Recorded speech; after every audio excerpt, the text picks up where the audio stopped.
ఋషి పంచమి అనగా స్త్రీలు చేసే ఒక వ్రతం. ఇది పూర్తిగా మహిళలకు సంబంధించింది. కుటుంబ జీవనానికి పునాది వేసే తొలి వ్రతంగా భవిష్యోత్తర పురాణం చెబుతోంది. ఋషి పంచమి వ్రతం సప్త ఋషుల సందేశాలతో ముడిపడి ఉంటుంది. ఋషులందరూ భవిష్యత్ తరాల కోసం కొన్ని నియమాలను ఉదాహరించారు. వాటిని ఆచరించడం కోసం ఒక ప్రత్యేకమైన రోజును కల్పించారు. ఈ ఋషి పంచమి వ్రతాన్ని భాద్రపద మాసం శుద్ధ పంచమి నాడు అంటే వినాయక చవితి మరుసటి రోజే ఆచరిస్తారు. ఋషి పంచమి నాడు మహిళలు రోజంతా ఉపవాసం ఉండాలి.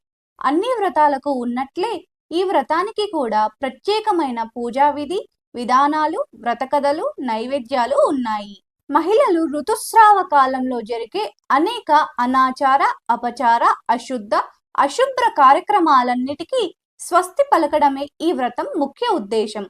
ఈ వ్రతంలో మహిళల ఆరోగ్యానికి సంబంధించి కొన్ని సూత్రాలను అందించారు పూర్వ ఋషులు. అలాంటి ఋషులను సప్తర్షి మండలంలో దర్శించుకుంటూ వారు అందించిన గొప్ప విషయాలను ఆచరిస్తూ వారికి కృతజ్ఞతలు తెలుపుకునే గొప్ప తిథినే ఋషి పంచమి అంటారు. ఈ వ్రతాన్ని ఆచరించడం వల్ల స్త్రీలకు మంగళ, సౌభాగ్య, పుణ్య, దాంపత్య జీవన సత్సంతాన సౌభాగ్య వృద్ధి కలుగుతుందని విశ్వాసం.